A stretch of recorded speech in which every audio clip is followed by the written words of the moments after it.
एक बार फिर आपको तमाम गेस्ट के साथ लिए चलते हैं, चर्चा जारी है और वहीं महाराष्ट्र और झारखंड को लेकर चर्चा लगातार जारी है, क्योंकि यही दोनों के चुनाव के नतीजे आगे आने वाली राजनीति की दशा और दिशा तय करने वाले हैं।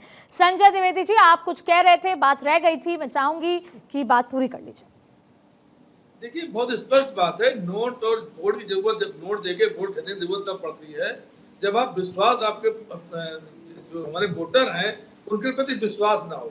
आज भाजपा ने क्या किया, जो प्रोजेक्ट यहाँ लगने थे, 2.5 लाख रुपए, 2.5 लाख नौकरियां मिलनी थी, वो चली गई कि दूसरे शहर में चली गई या दूसरे प्रदेश में चली गई। तो मतदाता जो है ये देख रहा है। आज जो हमने देखा पूरे महाराष्ट्र में घूम के, आप भी घूमी होंगी, महंगाई, बेरोजगारी सबसे बड़ा नारा रहा है यहाँ पे।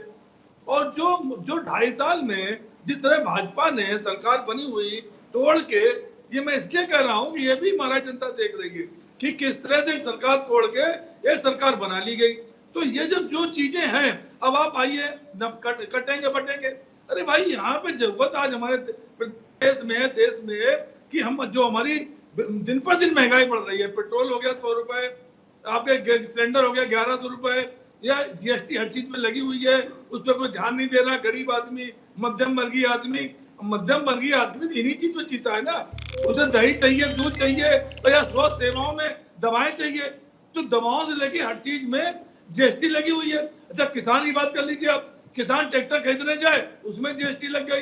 तो संजय जी, आपका कहने का ये मतलब है कि अब उद्धव ठाकरे वाली शिवसेना महंगाई पर बात करेगी, मूलभूत मुद्दों पर बात करेगी, वो धर्म पर, हिंदुत्व पर या कटेंगे बटेंगे या इन सब पे बात अब नहीं करेगी। यही बात है आपकी? महाविकास अघाड़ी जो है वो इन्हीं पे बातें ही कर रही है। हमने कहा 3,000 हम देंगे, ठीक है, हम महिलाओं को देंगे, 3 लाख रुपए कर्जा माफ करेंगे, 50,000 और दे रहे हैं, 25 लाख का बीमा करा रहे हैं। तो हम अगर ये कह रहे हैं तो हम करेंगे, क्योंकि उधर महाविकास अघाड़ी ने जो पिछली बार कहा था वो उन्होंने किया। 10 रुपए थाली दी गई, थाली 10 रुपए की सिर्फ थाली दी थी, और जिससे जनता कितनी खुश थी। आज हमारे बहुत ऐसे लोग हैं जो बेचारे खाना नहीं बना पाते मुंबई में, लेकिन 10 रुपए की थाली खा के उन्होंने जो आशीर्वाद दिया। चलिए संजय जी, मैं सौरभ दुबे जी से इसका जवाब ले लेती हूँ। सौरभ जी, अब उद्धव ठाकरे साहब, उनके कार्यकर्ता, प्रवक्ता साहब संजय जी और पूरी महाविकास अघाड़ी मूलभूत मुद्दों पर बात करना चाहती है। वो इन सारे मुद्दों पर, कटेंगे बटेंगे, भ्रष्टाचार, इन मुद्दों पर बात नहीं करना चाहती, वो महंगाई के मुद्दे पर बात करना चाहती है। कैसे देखते हैं? देखिए, आदरणीय बाला साहब ठाकरे के विचारों को तिलांजलि देने वाली उद्धव ठाकरे की जो वर्तमान शिवसेना है, अरे भाई, वो सुन लीजिए। अरे भैया, मैं आपके बीच में नहीं बोला, आप सुन लीजिए ना। आपको बाला साहब का सम्मान से दिक्कत है क्या? नहीं, आदरणीय बाला साहब ठाकरे के सम्मान से दिक्कत है क्या आपको? मैं उनकी विचारों की बात कर रहा हूँ, सुन लीजिए।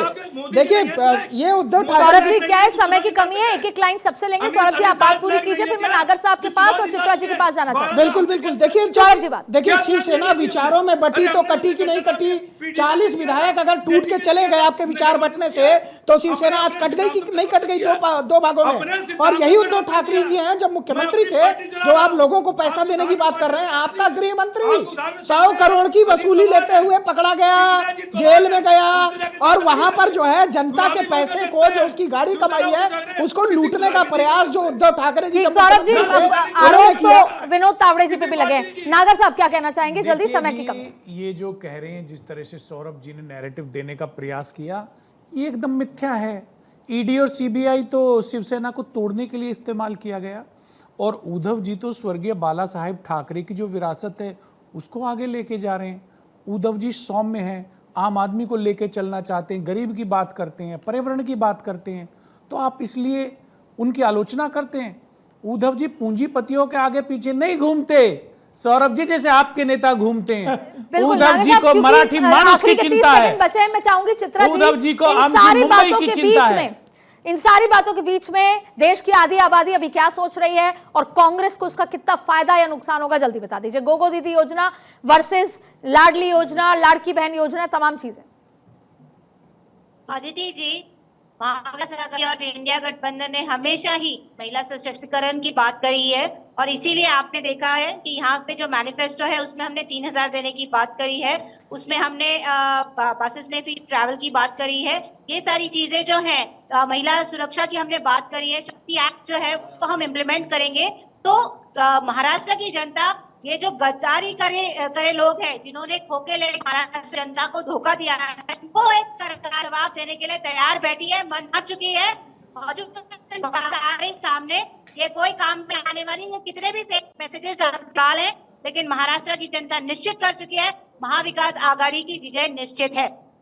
सभी अपने अपने दावे कर रहे हैं कि किसकी विजय निश्चित है और किसकी नहीं, लेकिन एक सवाल के साथ इस सेगमेंट को हम क्लोज करेंगे। सबसे महत्वपूर्ण बात है कि जहां आज की जनता, आज की महिलाएं आजाद होना चाहती हैं, इंडिपेंडेंट होना चाहती हैं, वहां कहीं पर 3,000, कहीं पर 2,100, कहीं पर 2,500 रुपए देकर उनको बांधने की कोशिश है या नहीं, ये महिलाएं वोट देकर जवाब देंगी। सभी गेस्ट का बहुत बहुत शुक्रिया और हमारे साथ जुड़ने के लिए। और आपको बता दें, लगातार यहां पर वोटिंग जारी है, वोटिंग परसेंटेज हम आपको दिखा रहे हैं। महाराष्ट्र की जनता से अपील है, घर से निकलिए, वोट कीजिए, और जो आधी आबादी है देश की, वो झारखंड में हो चाहे फिर महाराष्ट्र में, क्या वोट करेगी, क्या वोटिंग पैटर्न होगा, वो भी तय करेगा कि आने वाले दिल्ली, उत्तर प्रदेश, बिहार के चुनाव में महिलाएं कैसे वोट करने वाली है।